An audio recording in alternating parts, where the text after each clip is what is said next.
உலக பிரசித்தி பெற்ற அருள்மிகு மீனாட்சி சுந்தரேஸ்வரர் திருக்கோயில் எப்பொழுது குடமுழுக்கு நடத்தப்படும்? வசுந்தராயர் மண்டபம் அது எப்பொழுது புதுப்பிக்கப்படும்? அதே நேரத்தில் அதனுடைய துணை கோயிலான எங்கள் செல்லூர் பகுதியில் இருக்கிற ஆப்பனூர்நாதர் கோயில் மாண்புமிகு அமைச்சர் ஏற்கனவே கோரிக்கை பலமுறை சொல்லியிருக்கேன். அதுக்கு எப்பொழுது குடமுழுக்கு நடத்தப்படும் என்பதை மாண்புமிகு பேரவைத் தலைவராக மாண்புமிகு அமைச்சர் அவர்கள் தெரிவித்தார். மாண்புமிகு அமைச்சர் அவர்கள்.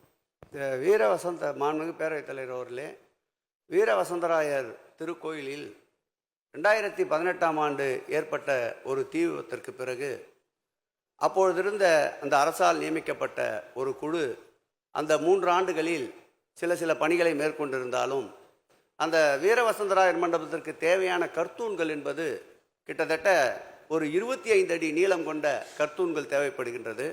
அதற்குண்டான கல் ஒரே அளவில் கிடைப்பது சிரமமாக இருந்ததை மாண்புமிகு முதலமைச்சர் அவர்கள் கவனத்திற்கு கொண்டு சென்றவுடன் அரசினுடைய தலைமை செயலாளர் தலைமையிலே ஒரு கூட்டத்தை ஏற்பாடு செய்து கூட்டி தற்போது அந்த கல்லை எடுப்பதற்குண்டான அனுமதி வழங்கப்பட்டிருக்கின்றது.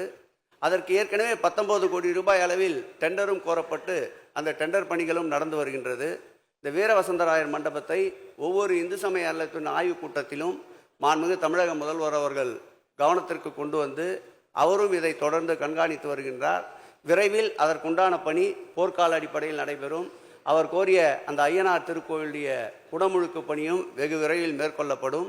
மீனாட்சி அம்மன் திருக்கோயிலை பொறுத்தளவில் கிட்டத்தட்ட 63 பணிகள், அந்த 63 பணிகளில் 40 பணிகள் உபயதாரர்களால் மேற்கொள்ளப்பட்டு வருகின்றன.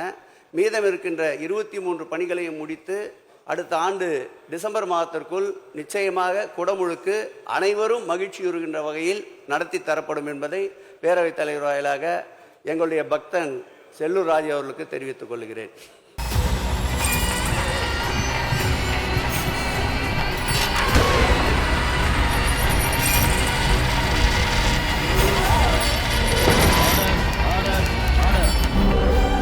நிகழ்தகவு குற்றங்களின் மறுபரிமாணம் நாள்தோறும் இரவு 10 மணிக்கு இணைந்திருங்கள் நமது நியூஸ் தமிழ் தொலைக்காட்சியோடு.